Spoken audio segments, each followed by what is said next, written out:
Entonces, este es el capítulo 2 de su libro de texto.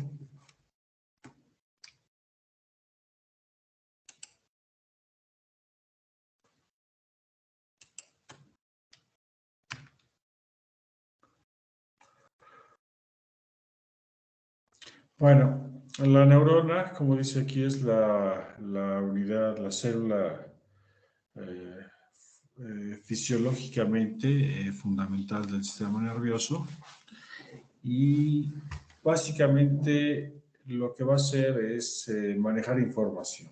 Es un sistema de información. Tenemos la necesidad de comunicarnos constantemente con el medio ambiente externo, con el medio ambiente interno, hasta la elaboración de nuestros pensamientos más íntimos, ¿sí? O de los pensamientos más complejos. Por ejemplo, resolver una operación matemática o escribir una obra de teatro. A nivel fundamental, lo que va a hacer la neurona es recibir información, por ejemplo, del exterior, temperatura, por ejemplo, la cantidad de luz, etcétera, cosas muy, muy básicas. Y esa información que inicialmente proviene de nuestro sistema nervioso periférico, tendrá que pasar al sistema nervioso central, procesarse y de ahí vendrá una acción correspondiente.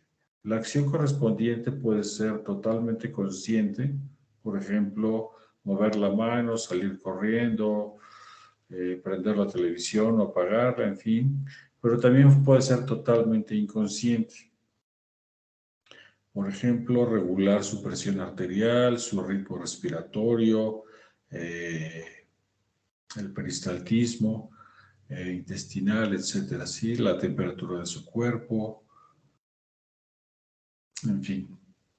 Y en todos esos casos, habiendo o no habiendo un estímulo externo, por ejemplo, en el caso de que vayan a resolver una imagen fantástica de algún ser que ustedes van a crear, pues no hay nada en el exterior que los estimule a hacer eso, tienen ciertas experiencias y quizá procederán a dibujarlo.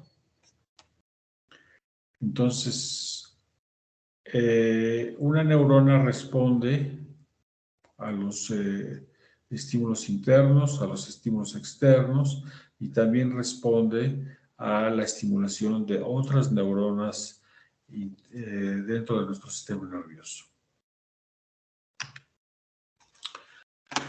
Entonces, la función básica es la manipulación de la información y en la manipulación de la información, su recepción, su transporte, su procesamiento y las respuestas respectivas. En este proceso, este proceso se va a realizar a través de señales eléctricas y de señales químicas o bioquímicas. Alternadamente, una respuesta eléctrica, una respuesta química, eléctrica, química, etcétera, etcétera, hasta tener una respuesta conductual. Nuestro cerebro es uno de esos órganos que utilizan prácticamente, junto con el hígado y el corazón, y nuestro sistema digestivo en general, que utilizan la mayor parte de la energía que ustedes consumen diario. Si la glucosa que ustedes toman en el desayuno, en la comida, en la cena, etcétera, bajo condiciones de reposo del sistema nervioso, utilizamos una quinta parte. Pero esto sube hasta la cuarta parte de la glucosa circulante. Esa irá directamente a nuestro cerebro en caso de que estén, no sé, estudiando para un examen o resolviendo algún problema. Esto es muy importante, puesto que la utilización de tanta energía por estos órganos conduce a otros a estar bajo, llamémoslo como órganos de reserva. Ustedes podrían pensar que el músculo, por ejemplo, utiliza una gran cantidad de energía, y sí lo hace, pero lo hace bajo condiciones de exigencia, cuando ustedes están haciendo ejercicio, etc. ¿Sí? Si no están haciendo ejercicio como ahora que están sentados, la cantidad de energía que utiliza su músculo, su sistema muscular es pequeña.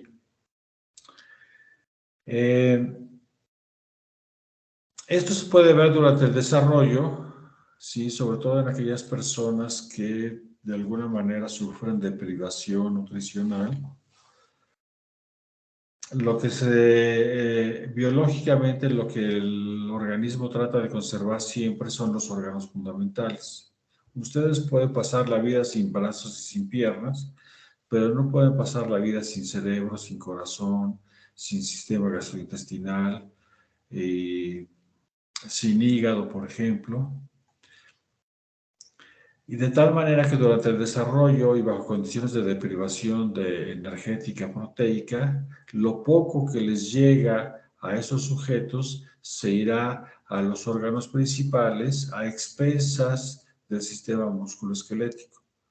Y esas personas que hayan sufrido de esas deprivaciones, o los animales en general, serán animales pequeños, pero de alguna manera conservarán el funcionamiento de los órganos más importantes, y dentro de esos está el cerebro. Bueno, entonces, dentro de esa función, cada neurona recibe información, ya sea del medio ambiente, y ese medio ambiente me refiero al medio ambiente externo y al medio ambiente interno, ¿sí? Temperatura, pH de la sangre, oxigenación, etcétera, o del medio ambiente externo, o sea, también igual temperatura, la altura a la que vivan, ¿verdad? Que vivimos casi a 3.000 metros de altura, etcétera, todo lo que venga del exterior. Esta información se transporta, se procesa y se envía hacia otras neuronas, algunas de las cuales van a consistir en centros fundamentales de procesamiento, y estos centros fundamentales de procesamiento son aquellas neuronas que van a constituir su sistema nervioso central. De la manera más primitiva, tenemos unas respuestas inmediatas a partir de médula espinal, y de ahí, entre más compleja sea la regulación de la respuesta, esta irá subiendo a la misma médula espinal, tallo cerebral, estructuras subcorticales, la corteza misma, y de regreso. Un gran porcentaje de sus respuestas van a ser respuestas motoras, ¿sí? Si yo les pido a ustedes, a ver, háganme una cuenta, a ver, 5 más 2 más 3 por 2, etcétera, etcétera, yo les voy dando números. Una de sus respuestas, aparte del procesamiento mental, van a ser algunos movimientos involuntarios, pero que casi todo el mundo los hace. Por ejemplo, el mirar hacia arriba, ¿sí? Cuando uno está pensando y considerando, bueno, ¿y ahora qué voy a hacer? ¿Cuál es el paso siguiente? Inmediatamente uno voltea los ojos hacia arriba. Es una respuesta motora que acompaña a un procesamiento cognitivo más complejo. Entonces, dentro de las grandes modelos de respuesta de su sistema nervioso estarán las respuestas motoras. Unas de ellas serán voluntarias, otras de ellas serán involuntarias, por ejemplo, vasoconstricción, movimiento peristáltico, la secreción de hormonas por parte de las glándulas hormonales. Estas están constituidas importantemente de fibra muscular glandular, ¿sí? Y habrá otro tipo de respuestas que sean totalmente internas, pero que no estarán, en la mayoría de los casos, desprovistas de una respuesta motora, ¿sí? Bueno, Mucha gente, por ejemplo, al estar escribiendo está moviendo la lengua o se está mesando el cabello, al estar estudiando se están rascando la nariz, en fin, cosas por el estilo. Son cosas involuntarias y de las que muchos de nosotros ni siquiera nos damos cuenta que las hacemos. Y nos preguntan y somos totalmente ignorantes de lo que estamos haciendo. Bueno, en el funcionamiento del sistema nervioso se establecen redes. Algunas de esas redes, ¿sí?, van a terminar en puntos al mismo nivel, por ejemplo, la corteza cerebral.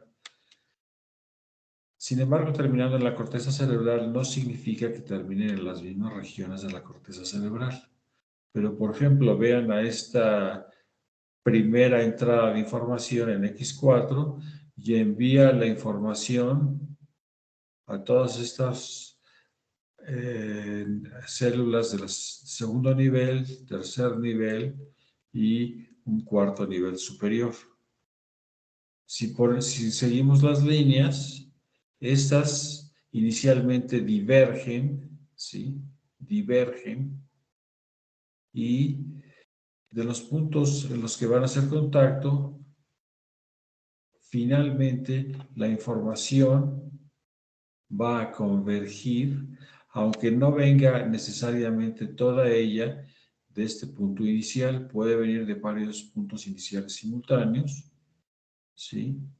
Primero diverge, se va procesando a diferentes niveles. Vean ustedes, por ejemplo, aquí, recibe información de todos los niveles, converge la información en este punto y finalmente, digamos, si lo que nos interesa es lo que ocurra en Y2, la información finalmente volverá a convergir de todos los niveles inferiores, todos los niveles intermedios, pero ya muy procesada, ¿sí? Y esta información que entró, a la cual se le llama aferencia, tendrá una respuesta, generalmente va a ser una respuesta motora, motora voluntaria o motora visceral, involuntaria, y regresará al punto de origen. Ese es un concepto fundamental. Si yo les toco, por ejemplo, el dorso de la mano derecha con un, no sé, con un lápiz, ¿sí? Toco ahí. La respuesta motora regresará al punto inicial de contacto del objeto estimulante, ¿sí? Es decir, si les da comezón en el dorso de la mano derecha, no se van a rascar la cabeza o no se van a rascar la rodilla. O si esa información inicial fue dolorosa, lo mismo se van a sobar ahí donde el estímulo doloroso inició toda esta cadena de información. El resto de convergencias y divergencias, ¿sí?, tendrá mucho que ver, por ejemplo, con su experiencia. Asociarán el lápiz con el que les estoy tocando, por ejemplo, con el estudio, lo asociarán con el dibujo, etcétera. Pero entonces ya estarán procesando información en paralelo con respecto a un estímulo que aparentemente es independiente, aparentemente no tiene nada que ver con el resto de la información, de su experiencia, etcétera, pero eso es imposible. Es imposible que yo los ponga en cualquier situación y ustedes no lo asocien con experiencias previas y de alguna manera eso determinará su respuesta última. Este esquema, bastante sencillo, les da una idea de la complejidad del sistema nervioso, en tanto que cualquier neurona en regiones centrales, me refiero a médula espinal y a corteza cerebral, bueno, no corteza, a todo el cerebro en general, médula espinal y cerebro, incluyendo cerebelo, una neurona puede tener hasta 10.000 entradas, ¿sí? 10.000 aferencias se llaman, y puede emitir hasta 10.000 eferencias. Y si ese es el caso y está conectada con su neurona vecina, entonces el proceso de la información se hace muy complejo. Y eso es lo que hace a nuestro sistema nervioso el sistema más complejo en el universo. Ni siquiera el análisis de las partículas fundamentales tiene la complejidad que tiene las interacciones de las neuronas entre ellas, con el medio ambiente externo, interno y los pensamientos cognitivos superiores. Bueno, esta es una imagen de un cerebro de una mosca de la fruta. No sé si conocen la mosca de la fruta, yo me imagino que sí. Cuando dejan los plátanos madurar mucho tiempo, se les acercan unas mosquitas así pequeñitas, pequeñitas. Esa es Drosophila melanogaster. No es la mosca doméstica, la mosca grande que normalmente andan rondando por ahí. Esta es una mosquita pequeñita, pequeñita, y se utiliza en el laboratorio como modelo de investigación desde hace ya por lo menos un par de siglos. A pesar del tamaño de estos organismos, la complejidad de su cerebro es enorme y ha servido como modelo, igual que organismos más primitivos, un poco más sencillos, por ejemplo, algunos gusanitos que tienen no más de 100, 120 neuronas, y gracias a este pequeño número de neuronas que tienen en todo el cuerpo, se han logrado comenzar a hacer modelos matemáticos, modelos computarizados de las interacciones entre los diversos órganos de estos nemátodos, se llaman.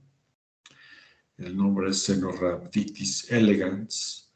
Y estos nemátodos nos han servido como modelo para estudiar las interacciones con respecto a la musculatura del cuerpo, el sistema gastrointestinal, la captación de luz, etcétera, etcétera.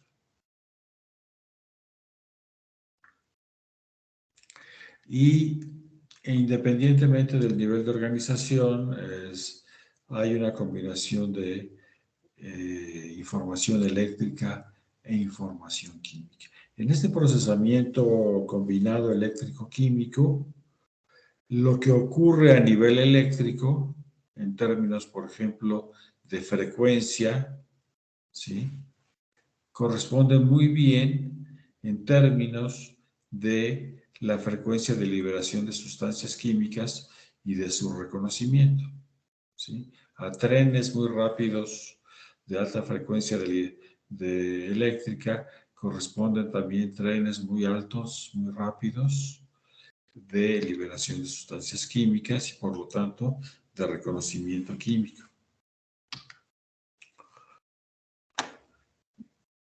Las neuronas en realidad son las células, a pesar de ser muchísimas, ¿verdad? El total de las células del sistema nervioso, en su libro viene una cifra que dice es habla en términos de billones, BI de billones. Nada más que tengan cuidado con eso porque eso está en inglés. 1 billón en español son 1.000 millones. Entonces, cuando lean, hagan la conversión necesaria. Bueno, en ese sentido, las neuronas, con respecto al resto de las células del sistema nervioso, tanto central como periférico, las neuronas quizás sean las células menos representadas en términos de número, porque el resto, que son astrocitos, oligodendrocitos y microglía, en el sistema nervioso central y las células de Schwann en el sistema nervioso periférico exceden con mucho al número de neuronas presentes. Eso da cuenta de la importancia de la glía. Para los que saben inglés y los que están estudiando inglés, la palabra glía quiere decir pegamento. Pegamento. ¿Y cuál es la palabra para pegamento en inglés? No sé si algunos de ustedes se acuerdan, pero en inglés se dice glue, G-L-U-E, ¿sí? Glue y glía están muy relacionadas las dos en términos de origen. Bueno, entonces, las células gliales tienen varias funciones. Ahorita me voy a saltar esta diapositiva y vamos a ir viendo las células neuronales. Bueno, esta es una neurona real, esta es una imagen real, una tinción histológica. Pero tenemos en el lado izquierdo lo que llamamos una neurona arquetípica. Una neurona arquetípica corresponde a aquella que tiene sus dendritas, ¿sí? Su cuerpo o soma y un axón. Es una neurona ideal, una neurona idealizada, ¿sí? Así como existen las idealizaciones de los seres extraordinarios, de los duendes o de los diablos, en fin, ¿sí? Esta es una neurona idealizada y se toma como modelo de funcionamiento de las mismas. Esto se lo aprenden, ya ni siquiera lo tienen que estudiar. La información siempre va a fluir, ¿sí? La secuencia es dendritas, soma, axón, y en la terminal, toda esta información va a tener una naturaleza eléctrica. Intracelularmente, al interior de la célula, el mecanismo de transferencia de la información de estos extremos dendríticos a la terminal axonal es puramente eléctrico, ¿sí? La recepción del estímulo aquí, ahorita voy a regresar a esto, va a evocar un potencial eléctrico y en la terminal axonal habrá la liberación de una sustancia que se llama neurotransmisor que tendrá acción sobre una siguiente neurona o sobre un órgano efector. Y ese órgano efector, por ejemplo, puede ser cualquier tipo de músculo, músculo cardíaco, músculo liso, músculo estriado. En cuanto al estímulo, el estímulo puede también tener hay una variedad de estímulos, ¿sí? Pueden ser estímulos mecánicos, me están oyendo porque las vibraciones de mi voz estimulan su tímpano y de ahí hay una serie de movimientos mecánicos que en última instancia están estimulando su nervio auditivo. Luminosas, pueden ser estímulos químicos, por ejemplo un ácido o una sustancia alcalina, que pueden ser estímulos dolorosos, golpes por contusión, por ejemplo, con un martillo, pueden ser estímulos mecánicos como tacto fino, tacto grueso, tacto fino, por ejemplo, el aleteo de un mosquito, de una mariposa, algo muy suave. Tacto grueso, les pongo la mano completa sobre la espalda. Estímulos dolorosos, la temperatura fría o caliente,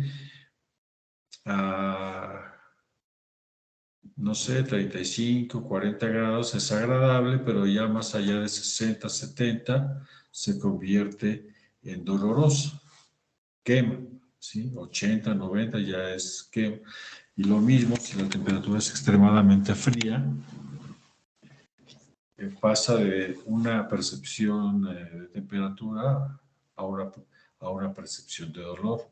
El dolor tiene muchas variaciones, aparte de la contusión, puede ser un dolor por corte, dolor por exceso de temperatura hacia cualquiera de los extremos, dolor por quemarse con sustancias químicas, etc. Entonces, estos estímulos normalmente vienen de nuestra piel, sí que es un gran órgano de recepción de información. Normalmente vienen de nuestras vísceras, ¿sí? Y muchos de los estímulos viscerales no los van a sentir ustedes, pero su sistema nervioso sí los va a recibir. Por ejemplo, el pH de su sangre, ustedes no van a ser conscientes de eso. No van a ser conscientes de la temperatura de su cuerpo a menos de que se salgan del límite normal. Empiecen a sudar porque tienen fiebre o al contrario, a temblar porque están hipotérmicos. Entonces, salinidad, cantidad de alimentos, etcétera, son una serie de estímulos que provendrán de sus vísceras y que pasarán por el sistema nervioso periférico al sistema nervioso central y en algún momento les dará hambre, les dará sueño, etcétera. Entonces, hay una gran cantidad de estímulos diferentes, provenientes unos de la piel, otros de órganos internos, todas sus vísceras, provenientes de sus músculos, todo lo que es la propiocepción. Yo les pregunto, ¿dónde está el dedo gordo de su pie derecho? Y ni siquiera tienen que pensar o voltear a verlo, porque saben perfectamente dónde está ese dedo gordo. Saben qué tanta tensión tienen en alguna parte del cuerpo, saben con qué velocidad mueven una extremidad, un brazo, la mano, lo que sea, saben la dirección hacia dónde la mueven, el ángulo de movimiento, etc. ¿Sí? Y lo que de las vértebras cervicales hacia abajo, brazos, tórax, piernas, etcétera, de las vértebras cervicales hacia arriba tenemos los órganos especiales, equilibrio, audición, visión, gusto, olfato. Y esta información, aparte de toda la información igual cutánea, muscular, de ojos, de la cara, maxilar superior, mandíbula, etcétera, esa se procesará a partir de los pares craneales. Del cuello hacia abajo, esa información sensorial se va a procesar a partir de nervios espinales. De tal manera que parte de la información tendrá que viajar por fuera del sistema nervioso central y en algún momento entrar ya sea a médula espinal o entrar en algún punto de básicamente lo que es el tallo cerebral, es decir, por arriba del foramen magnum de su caja craneana, ¿sí? Hasta un nivel, luego lo vamos a ver, que se llama el tallo cerebral. Hay órganos especiales, por ejemplo, el olfato, que pasa directamente a corteza cerebral, y hay órganos especiales, por ejemplo, como la vista, sus ojos. Aunque ustedes no lo crean, sus ojos son una extensión de su sistema nervioso central. Esta información visual irá a dar a la corteza visual, a la corteza occipital. La información olfatoria, aunque ustedes no lo crean, también la única neurona expuesta directamente al medio externo es el primer par craneal o el par olfatorio. Bueno, como tales, las neuronas no difieren en gran cosa del resto de las células.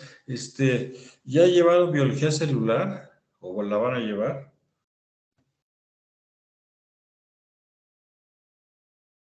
Ya llevaron Sí, el... la vamos a llevar, pero no la hemos llevado aún.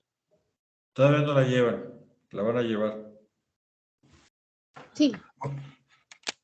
Mis audífonos y la carabina de Ambrosio, mejor me los quito. Bueno, no voy a entrar en detalles porque también esta es muchísima información, pero una célula neuronal no difiere en gran cosa del resto de las células, ¿sí? Tiene su núcleo, tiene sus sistemas de membranas internas, retículo endoplásmico rugoso, liso, aparato de Golgi, vesículas endocíticas, vesículas secretorias, lisosomas,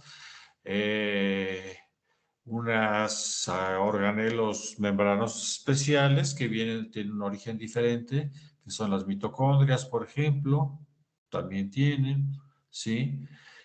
De manera muy importante y al igual que el resto de las células, está compuesto por unas estructuras fibrosas que se llama citoesqueleto, son 3 componentes, y de estos 3 componentes, 2 de ellos, el de filamentos intermedios y microtúbulos, se encargan de transportar organelos y transportar sustancias recién sintetizadas, por ejemplo, el neurotransmisor, desde el cuerpo o soma celular hasta la terminal axonal, ¿sí?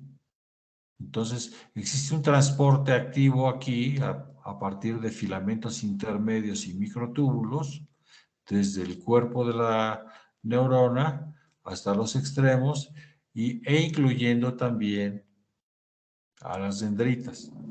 Si lo consideramos de la manera más cruda, más fría, tanto dendritas como el axón son, entre comillas, simples prolongaciones de la membrana plasmática, entre comillas, porque tienen una función muy especializada, tanto de recibir información aquí como enviarla en este sentido.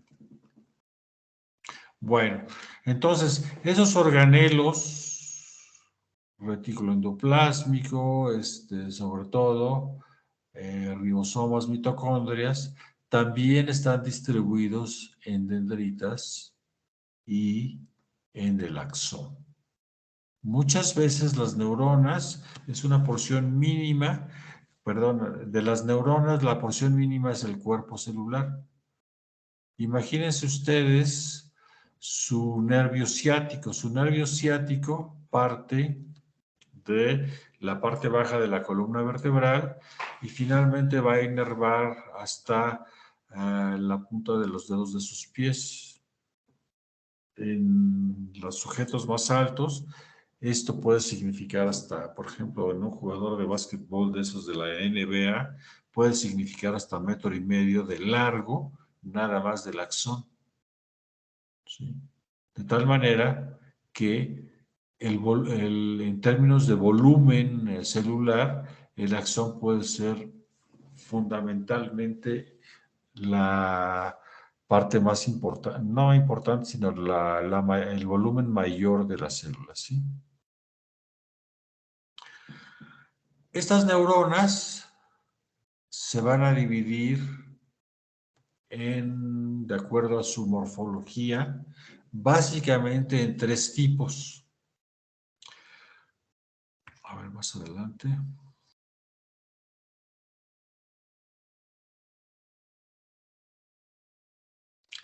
Estas imágenes que tenemos del lado derecho son imágenes reales, ¿sí? Son tomadas a partir de micrografías bajo el microscopio. Aquí tenemos la neurona arquetípica con sus dendritas, el cuerpo o soma celular, el axón y la terminal axonal. Bueno, en sistema nervioso central, a este tipo de neuronas se le llama una neurona multipolar, es decir, tiene muchas extensiones, dendritas y axón. En nuestro sistema nervioso central, prácticamente el 100% de las neuronas son neuronas multipolares. Voy a adelantar un poco aquí.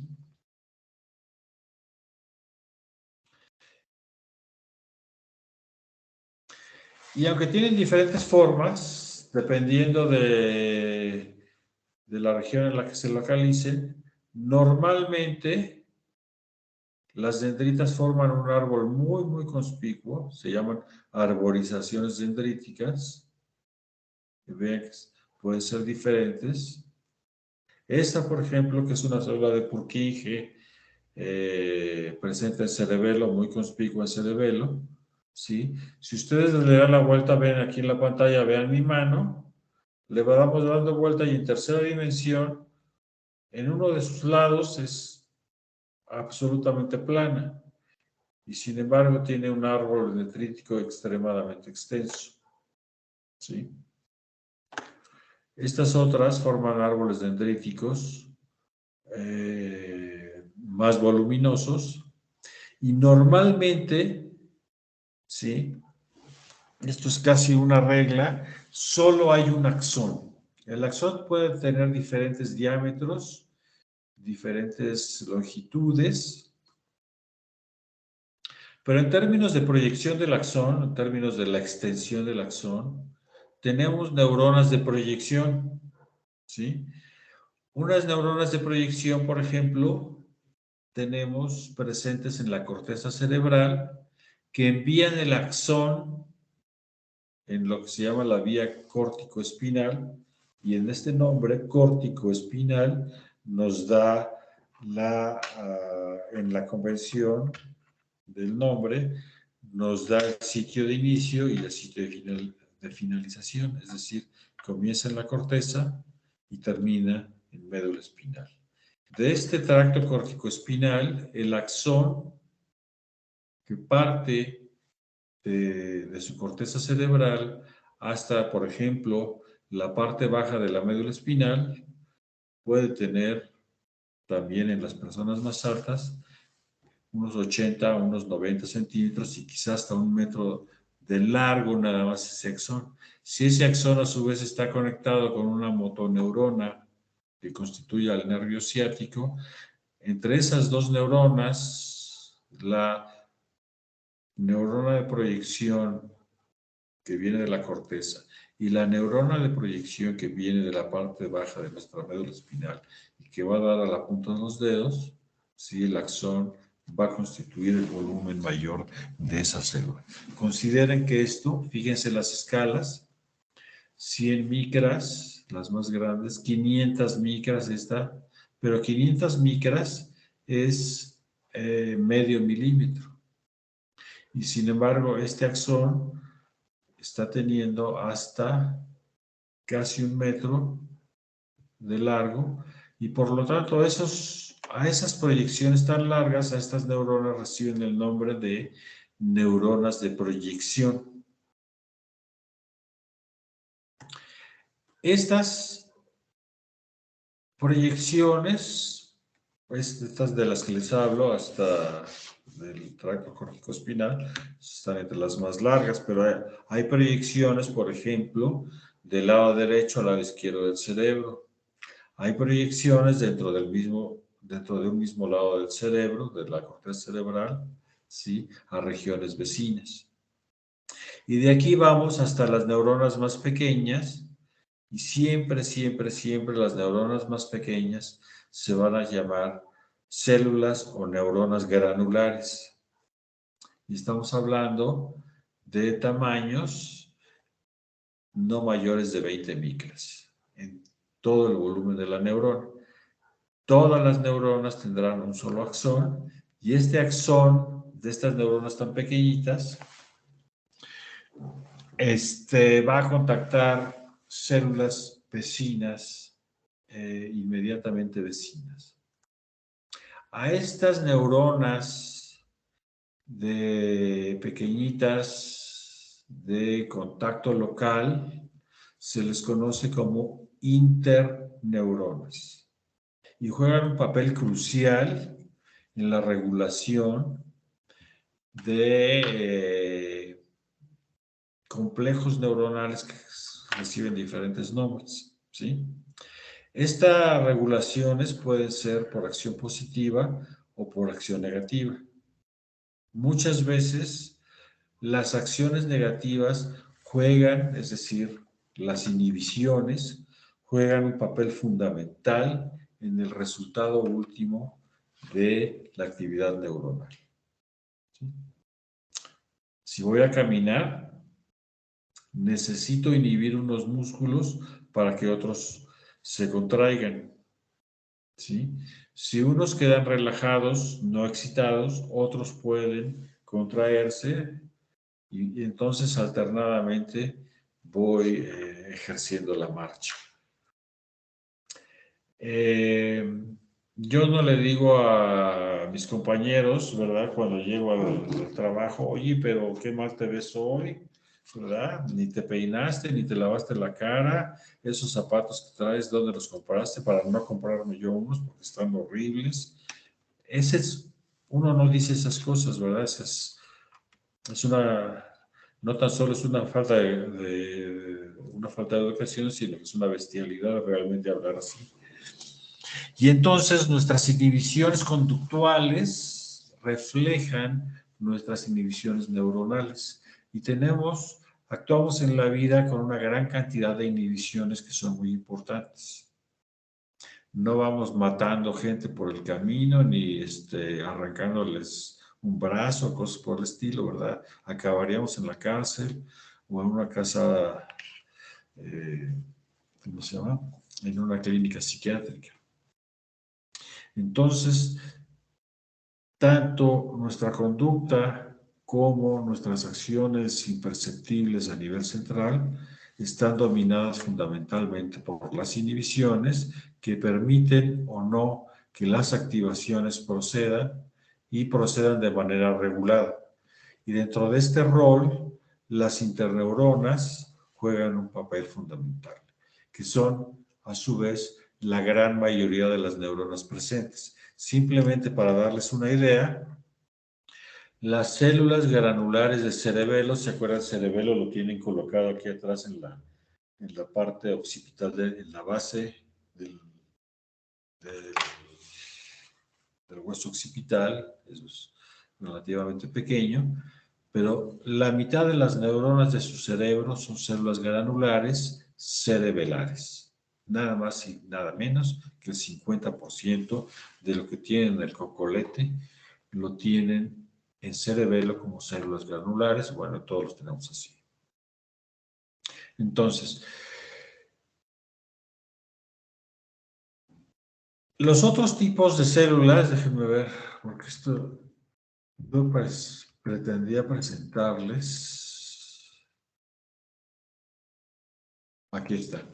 Entonces, en sistema nervioso central, quien predomina, estoy hablando de médula espinal y cerebro completo, son las células multipolares.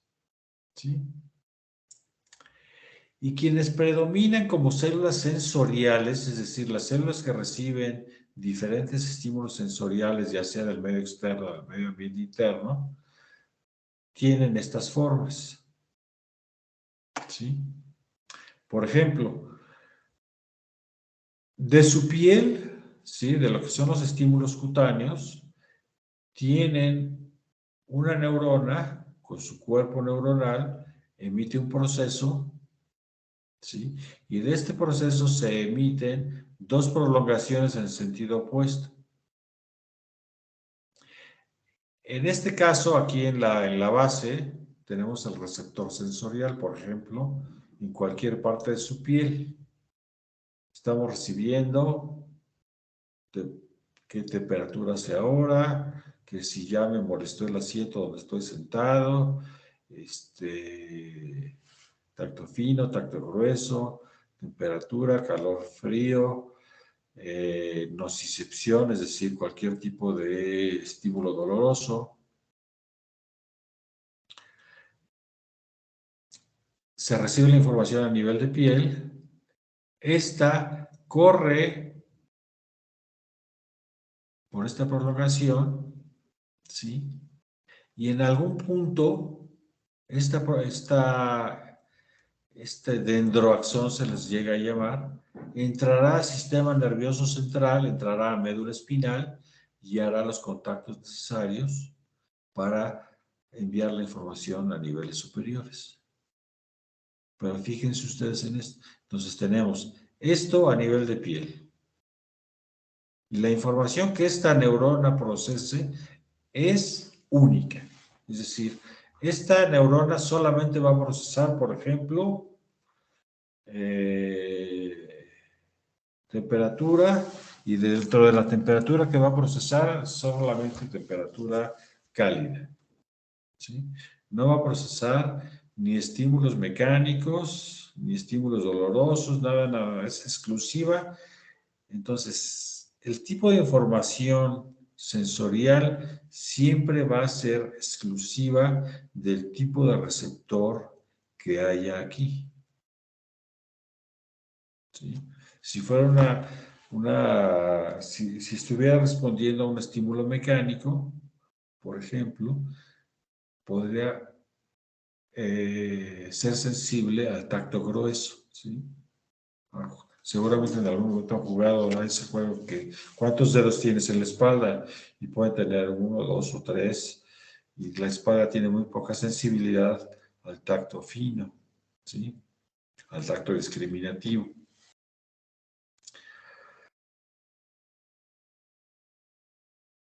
Entonces, proceso periférico, este soma, todos los somas de todas las neuronas sensoriales se van a reunir en un abultamiento por fuera de la médula espinal y van a formar un ganglio, y ahí va a haber ganglios de neuronas sensibles a temperatura, tacto discriminativo, tacto fino, tacto grueso, diversos tipos de dolor, etcétera, etcétera. ¿Sí? Pero todos los somas van a estar juntos, proveniendo de la misma región del cuerpo. Aquí, por ejemplo, el dorso de la mano, lo que sea. Este ganglio lo voy a tener fundamentalmente a nivel de cuello, y luego de todas esas neuronas van a entrar estos procesos aquí a la médula espinal. Bueno, entonces estas, otra vez lo repito, prácticamente el 100% de las neuronas del sistema nervioso central, de médula espinal y cerebro son multipolares. Estas constituyen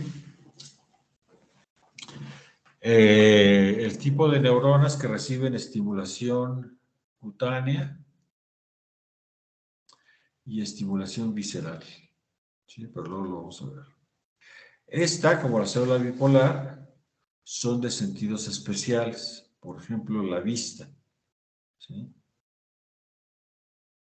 Esta recepción del estímulo va a ser un estímulo químico que provendrá de sus conos y bastones de la retina.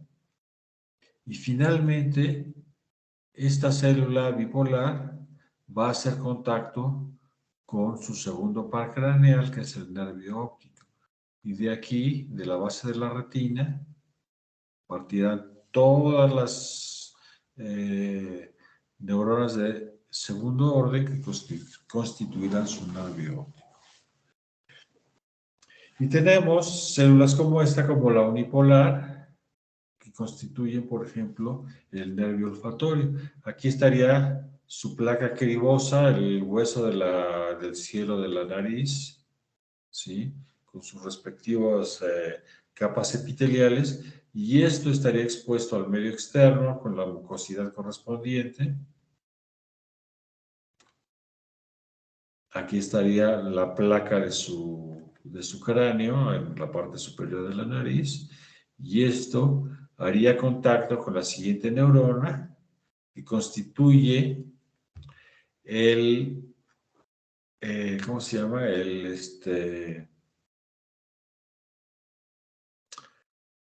Ahorita se me fue el nombre. Bueno, esta célula constituye en sí misma, es muy, muy pequeñita, constituiría en sí misma el primer par craneal, que es esta, constituiría el nervio olfatorio, ¿sí? Doctor, Dime. ¿está escribiendo algo en la pantalla o...? Si alcanzan a ver el cursor, No. ¿no? ¿Alcanzan a ver la presentación? Sí, la presentación sí. ¿Y el cursor no lo llegan a ver? No. Ay, bueno, entonces células multipolares, ¿esto ya les quedó claro? Son del sistema nervioso central. Células pseudo-unipolares, ¿sí? Van a constituir la entrada de información sensorial de la piel. Déjenme ver si aquí es que esta no es mi computadora y mi computadora está, pero que da lástima. La presentación ocupa toda su pantalla. Sí, doctor. La presentación ocupa toda su pantalla. A ver. Bueno, lo voy a ir mencionando por nombre. Las células bipolares, ¿sí? Son importantes en órganos de los sentidos especiales, como la vista, ¿sí? Entonces, en las células bipolares, ustedes ven la parte de abajo donde dice receptor sensorial, sensory receptor. Aquí estaría liberándose el neurotransmisor de conos y bastones, ¿sí? Y en el extremo superior de la célula bipolar, donde ven esas prolongaciones, en ese extremo superior, ahí estaría haciendo contacto con el segundo parque craneal, el nervio óptico. A diferencia de las células bipolares, las células unipolares, si la célula bipolar, como su nombre lo dice, tiene dos prolongaciones. La célula pseudo-unipolar tiene una prolongación que se divide hacia la parte central, ¿sí? En la parte superior, y a la parte cutánea donde dice receptor sensorial. Entonces, receptor sensorial, parte cutánea, van siguiendo, llegan a donde está el soma, e inmediatamente después, en la parte superior, esto ya entra a la médula espinal.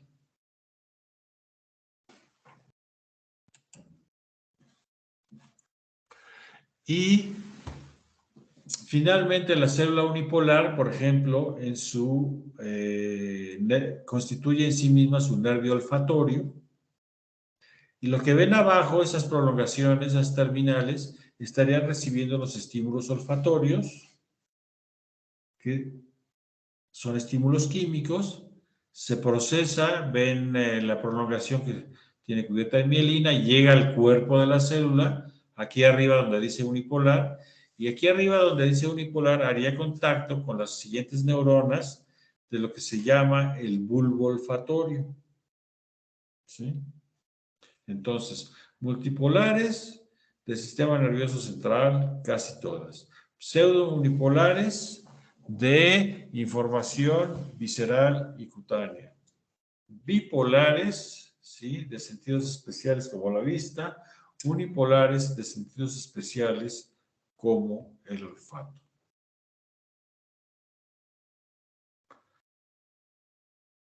Yo creo que veía en mi cursor. Bueno.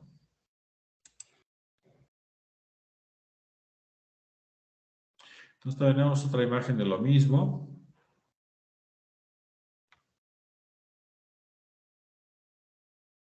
Entonces, estos son los tres tipos principales, multipolares, pseudo-unipolares, unipolares y bipolares de neuronas. Casi todas están constituidas así. Pero otra vez, estas son idealizaciones de las neuronas. Como les decía hace un momento, los organelos son los mismos, básicamente, del resto de las células y tienen una serie de estructuras filamentosas, microfilamentos, filamentos intermedios y microtúbulos que se encargan de distribuir materiales tanto a lo largo de las dendritas como a lo largo de los axones. Bueno, vamos a hablar un poquito de las dendritas.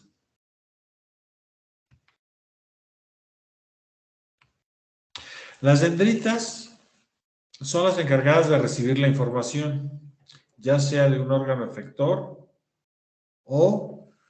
de un órgano receptor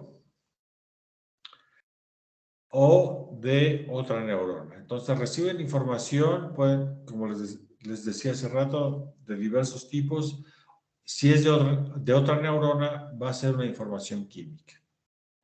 Las dendritas pueden o no tener unas estructuras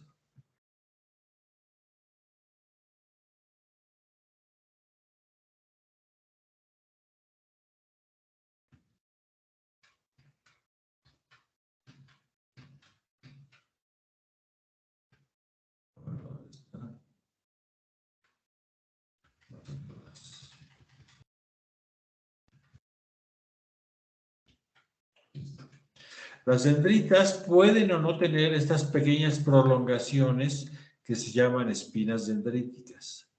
Sabemos ahora, casi a ciencia cierta, que las neuronas con dendritas que presentan espinas son neuronas excitatorias, son neuronas excitadoras.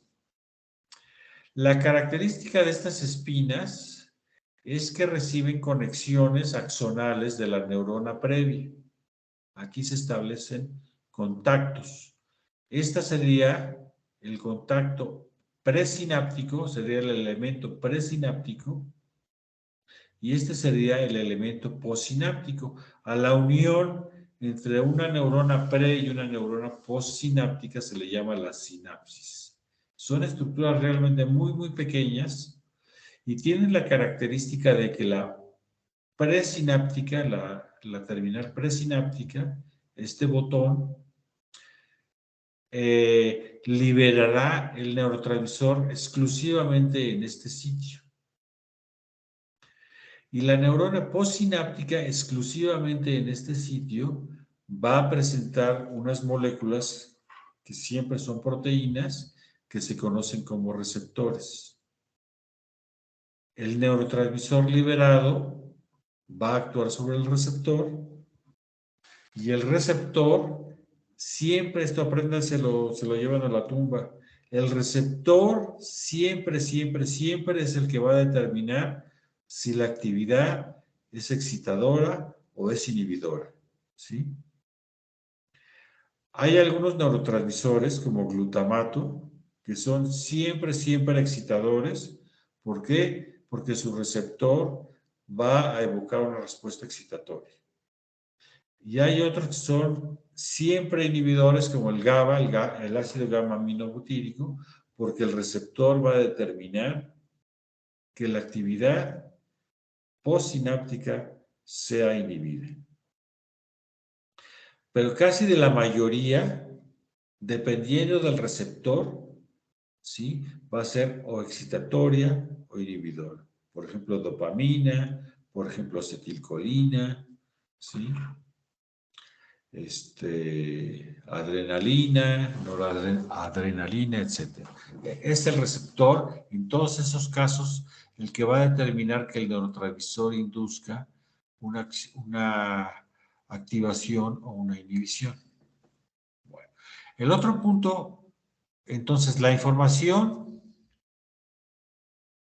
siempre, siempre, siempre va a venir de una estructura presináptica, ya sea otra neurona o un órgano receptor o un estímulo directo del ambiente. En este caso no, porque es una neurona de Purkinje, pero va a recibir la información aquí, se va a procesar y normalmente, esto no es una regla, pero normalmente el axón es mucho más delgado. Vean aquí, si pueden ver en la base, pueden ver una rayita mucho más delgada que el resto de las estructuras que tienen arriba.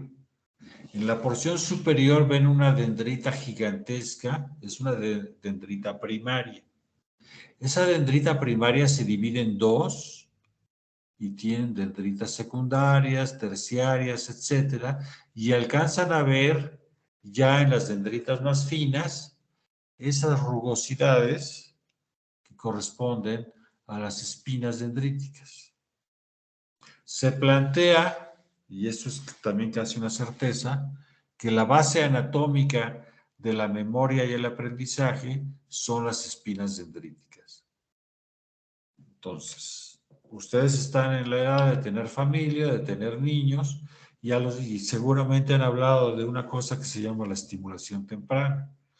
La estimulación temprana no es otra cosa que presentarle diversos estímulos al bebé, hablarle, acariciarlo, cantarle, presentarle juguetes de colores, de diferentes tamaños, diferentes texturas.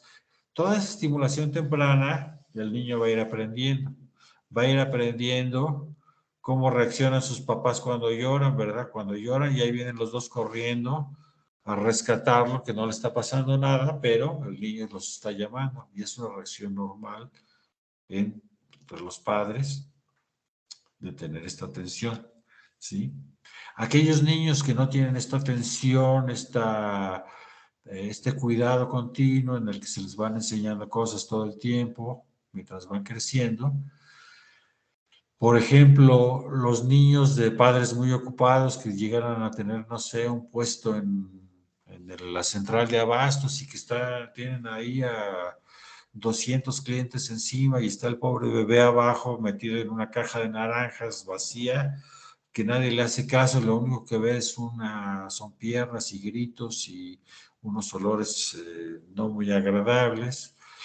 Y ya dale de comer al niño y entonces lo sacan del cajón, la mamá le da la teta, come rápido y otra vez al cajón va de regreso.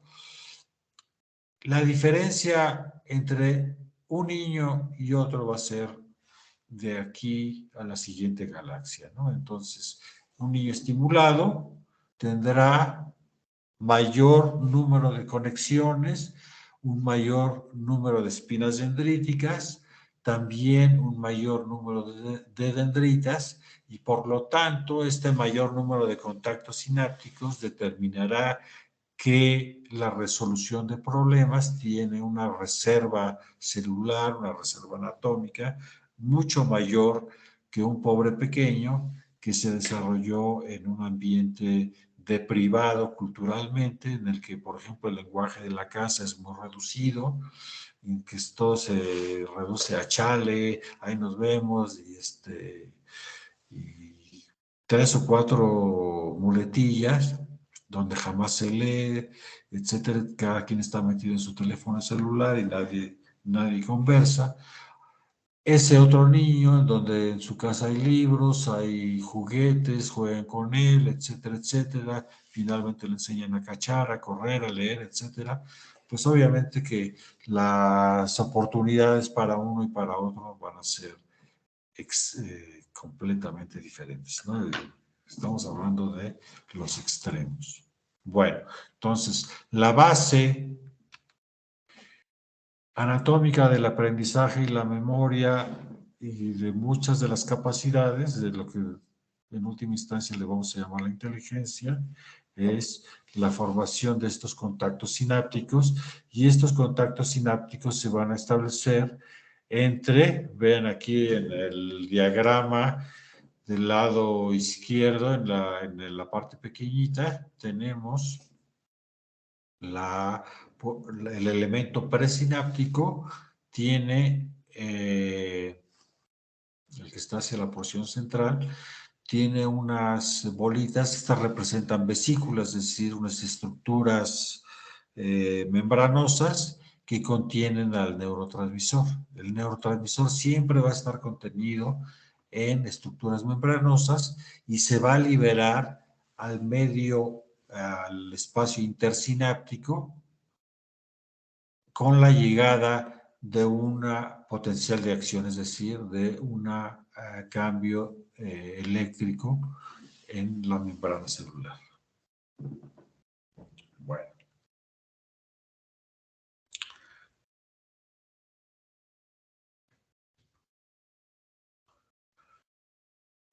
Esta neurona que están viendo aquí, esta neurona arquetípica ideal, tiene su axón mielinizado. ¿Sí? Entonces, hay células especiales que mielinizan los axones. ¿Qué hora es? Son 5:30. Bueno, me voy a apurar. Déjenme ver, antes de pasar a las células que no son neuronas. ¿Dónde estoy? Aquí. Estas son micrografías electrónicas. Tienen 3, derecha, media e izquierda. Eh,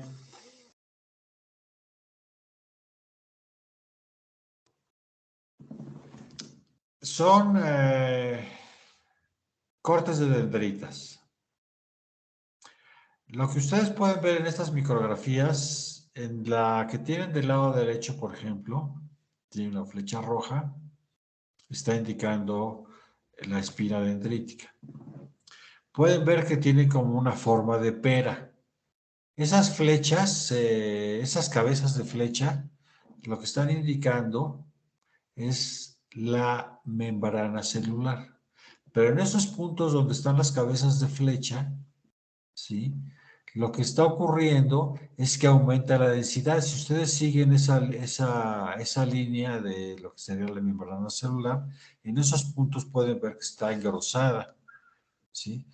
Ahí, lo que está ocurriendo en ese punto, y siendo una espina dendrítica, es que esta estructura es la receptora de la información de la terminal axonal presináptica.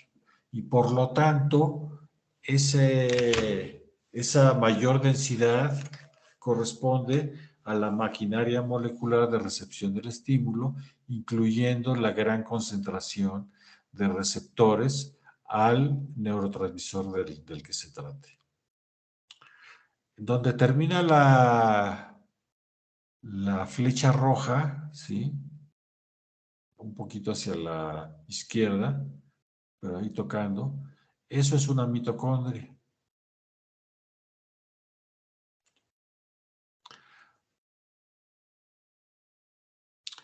En la imagen que tenemos ahora hacia el otro lado, que tenemos en el lado izquierdo, en amarillo, ¿sí? Está indicada la membrana plasmática. Y pueden ustedes ver hacia arriba que se prolonga, ¿sí? Y ahí tienen una dendrita primaria. Seguramente esa dendrita más arriba se va a ramificar en dendritas secundarias, terciarias, etc. Pero lo que está indicado es cómo se continúa la membrana celular y abajo, en esa estructura que parece una pera, tienen bien indicado el núcleo ahí en azul, ¿sí? Esa estructura esférica. Y ven ustedes que el núcleo ocupa casi todo el citoplasma. Casi no queda espacio entre el núcleo y la membrana plasmática. ¿Qué quiere decir esto? La primera que quiere decir es que esa es una neurona muy, muy pequeñita. ¿Sí? Seguramente es una neurona tipo granular, de las más pequeñas. Nada más para darles idea de la escala, el núcleo, el diámetro de un núcleo celular es de aproximadamente 10 micras.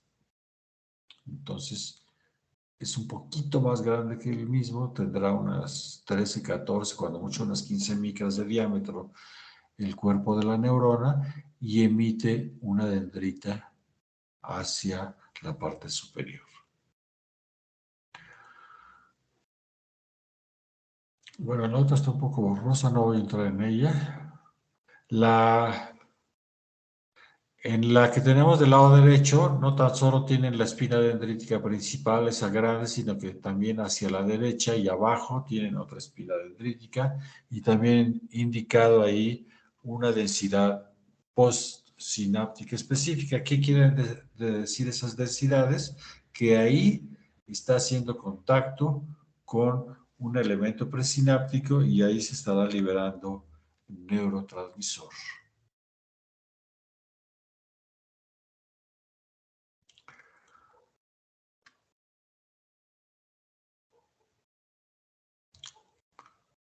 Bueno. Revisen el capítulo 2. Todo lo que les estoy diciendo ahora es bien en el capítulo 2 de su libro. Otra manera de clasificar a las neuronas es por su tamaño. Por ejemplo, las multipolares, tenemos desde las granulares, que son las más pequeñas, aproximadamente en el rango de 10 micras, hasta aquellas que tienen el cuerpo celular, el soma, unas 150 micras de diámetro. Estas, por ejemplo, presentes en la corteza cerebral, tenemos las células piramidales. Vamos a ver si tengo una imagen por aquí. La corteza cerebral. Vean ustedes, en la parte de abajo de esta imagen son las diferentes capas de la corteza cerebral. Y en la parte superior son los diferentes tipos de neuronas. Pueden ver, por ejemplo, del lado izquierdo, la que está en amarilla y con el centro rojo, esa sería una neurona piramidal. ¿Sí? La que sigue, vean ustedes hacia abajo cómo envía un axón de proyección. Y tienen otras, como las también del lado izquierdo, las azules arriba. Vean ustedes cómo las dendritas se prolongan hacia los lados. ¿Sí? La verde, que está justo en medio arriba, vean cómo las dendritas se prolongan hacia arriba. ¿Sí?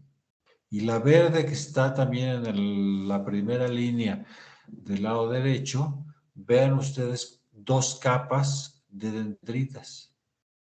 Esto es indicativo, cada una de estas, por ejemplo, la verde central arriba, está recibiendo información de capas superiores. ¿Sí? La verde, que está del extremo derecho, está recibiendo información de dos capas diferentes. La roja abajo, en el segundo lugar del lado izquierdo, esa tiene un axón que seguramente se está proyectando muy lejos, ya sea dentro de la misma área dentro del mismo hemisferio cerebral o quizá hasta la médula espinal. Las neuronas entonces se organizan de diferentes maneras. En este caso, esta imagen que tienen de la corteza cerebral es una organización columnar. Funcionalmente, si toman, por ejemplo, el centro de esas estructuras, ¿sí? Toda desde la porción más interna hasta la porción superior de la corteza cerebral, ¿sí? Todas esas neuronas interconectadas entre ellas mismas y con las neuronas vecinas va a constituir una unidad funcional que es una columna. ¿Sí? En el caso de las neuronas pseudounipolares, todos los cuerpos celulares, ven ahí el cuerpo celular, todos los cuerpos celulares van a estar agrupados en unos abultamientos muy notables, ¿sí? Y esos abultamientos se conocen como ganglios, y ahí van a estar todas las neuronas sensoriales que provienen de la piel, que provienen de músculo, que provienen de articulaciones, tendones y articulaciones, ¿sí? Se estarán concentrando de una misma región, por ejemplo, del dorso de la mano, irán a un ganglio en el cuello, todas las neuronas con todo el tipo de información sensorial que llevan. Y esas constituirán entonces ganglios. Ahora, algunas otras, por ejemplo, vamos a tomar esta multipolar. El axón, si fuera una neurona córtico-espinal, todos los axones de esas neuronas córtico-espinales estarían formando un haz con Z, haz, ¿sí? Un haz, un fascículo FASC, un fascículo, una vía, un tracto, ¿sí? Con neuronas que llevan información similar desde la corteza hasta la médula espinal. No necesariamente van a ir al mismo sitio, ¿sí? Imagínense neuronas córtico-espinales, ¿sí? Por ejemplo, arriba del lado derecho tenemos una neurona piramidal, ¿sí? Esa neurona piramidal, su cuerpo parece un triángulo, ¿sí? Y hacia la porción izquierda se prolonga el axón. Bueno, ese axón, imagínense todos estos tipos de neuronas diferentes. Por ejemplo, esta de Chandelier es una neurona en candelabro.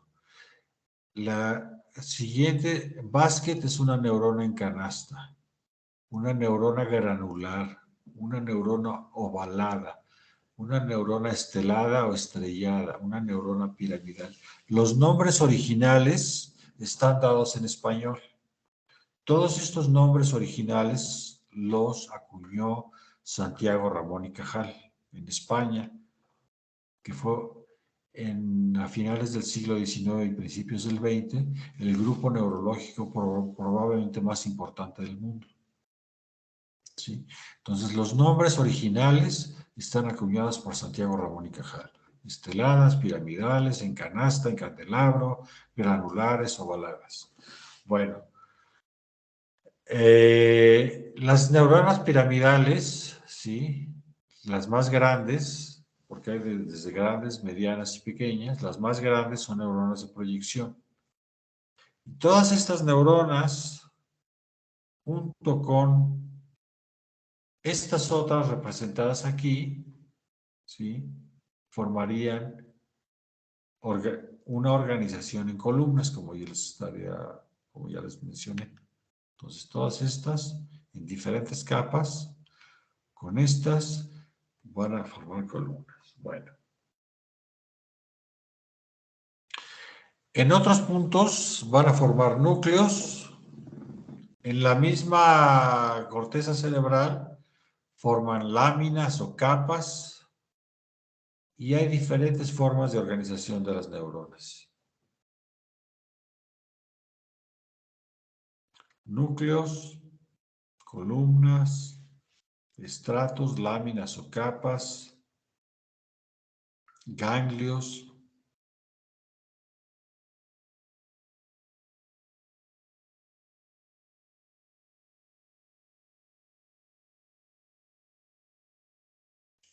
Bueno, no sé si tengan alguna pregunta, son 10 para las 6.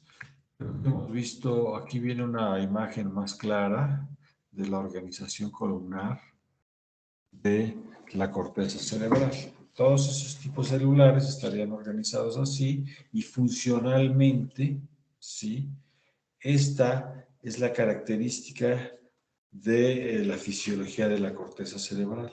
Una columna se asocia con columnas vecinas, piensa en la tercera dimensión, se asocia, por ejemplo, la del extremo izquierdo con la del extremo derecho, directa o indirectamente, pero también se puede asociar dentro del mismo hemisferio con columnas más alejadas y más alejadas y más alejadas y con columnas entre hemisferio derecho y hemisferio izquierdo, y por lo tanto tenemos la capacidad, con tantas conexiones sinápticas, de, pues, por ejemplo, de estudiar bioingeniería médica, ¿no? O estudiar medicina, o astrofísica, o matemáticas, o contabilidad, etcétera, que son actividades extremadamente complejas.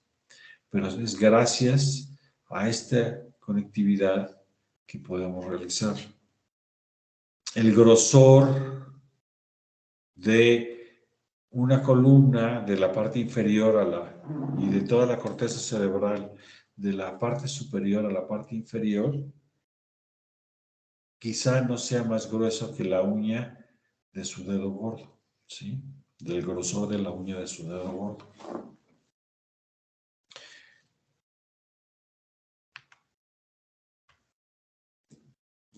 Aquí, por ejemplo, estamos hablando de cerebro medio, ¿sí? Vean del lado derecho, el nombre dice midbrain, cerebro medio o mesencéfalo. Luego lo vamos a ir viendo, pero vean cómo las neuronas se organizan en grupos muy definidos. SNC quiere decir sustancia negra, el par compacto. Sustancia negra, el par reticulado, SNR, ¿sí? Y VTA, área tegmental ventral. Y pueden ustedes ver así diversas zonas, de acuerdo a la tinción que está hecha aquí, cómo esas neuronas están agrupadas de manera diferente, en diferentes densidades. No tan solo eso, sino que esos tipos de neuronas están agrupadas de acuerdo al neurotransmisor que sintetizan. Están agrupadas de acuerdo a las conexiones aferentes que reciben. Están agrupadas de acuerdo a las proyecciones eferentes y con quién hacen contacto posináptico. Entonces, esto no nada más es una imagen global de distribución de densidades, sino que también hay una relación funcional entre esas neuronas, de acuerdo al neurotransmisor, de acuerdo a la recepción de estímulos, de acuerdo al envío de información, de acuerdo a los contactos laterales, etcétera. ¿Sí? Entonces hay una relación funcional mucho más compleja que esa simple distribución densitométrica.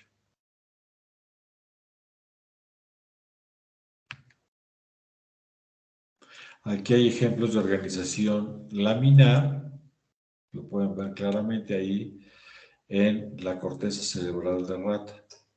Y para esto se utilizan anticuerpos que reconocen de manera específica moléculas específicas.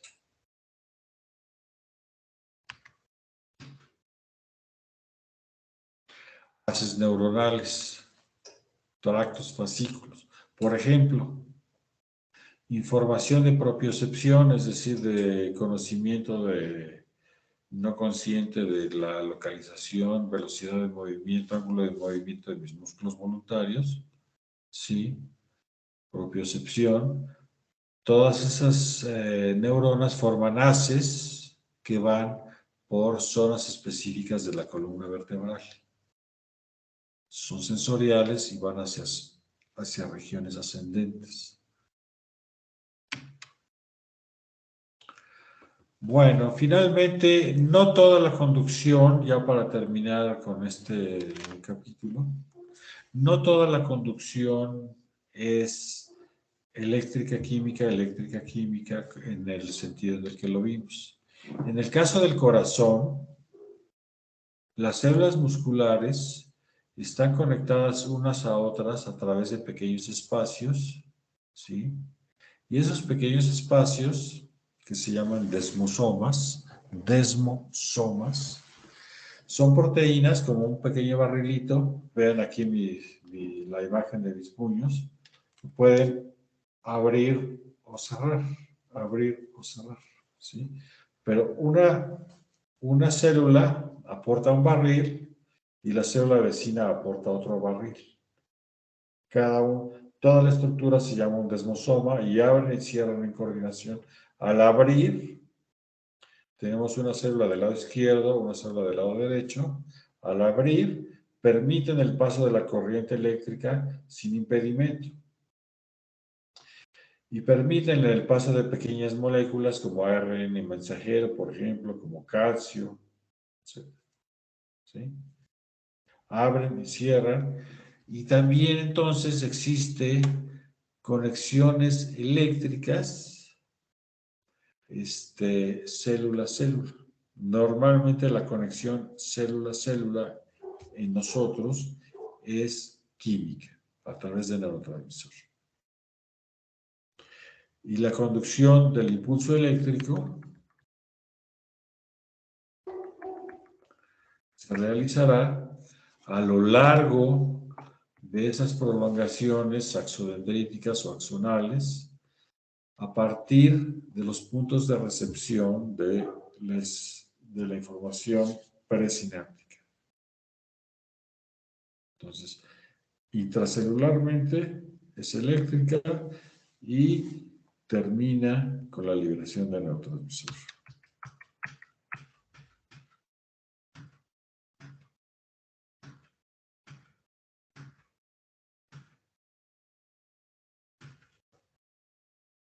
Esto lo vamos a ver después.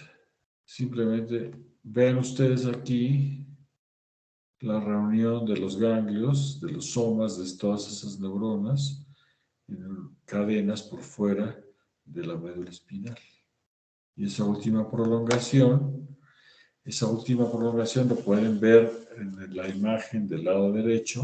Tienen ustedes en un abultamiento, tienen el ganglio, y la información que viene del exterior finalmente pasa por esa prolongación que entra a la médula espinal, y las neuronas pseudo unipolares tienen una gran prolongación periférica y una pequeña prolongación central.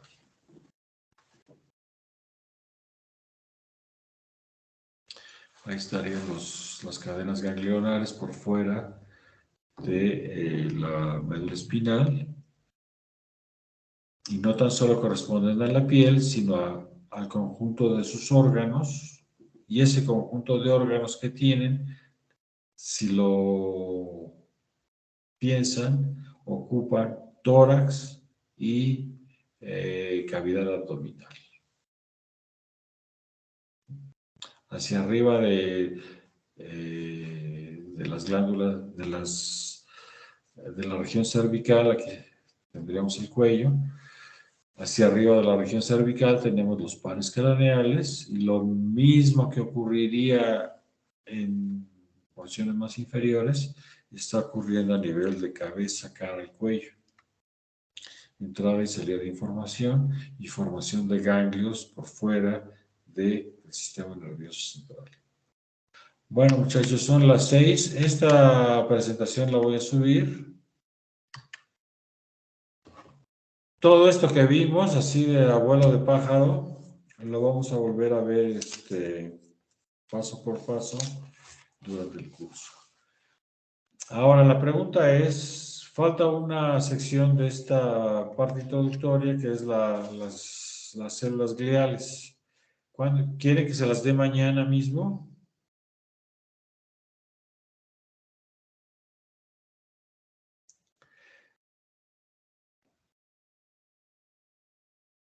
¿Quieren que les dé la clase mañana mismo?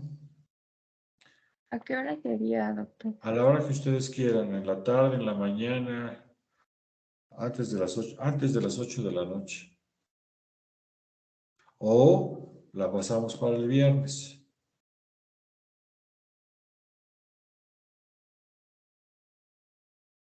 De mi parte no tengo problema. Miren, consúltenlo entre ustedes. Podría ser también, por ejemplo, un par de horas el sábado en la mañana para reponer la clase. Ustedes me dicen a la hora que más les convenga y que estén la mayoría aquí. El sábado temprano o mañana o pasado en la tarde. Y me dicen cuándo quieren la clase.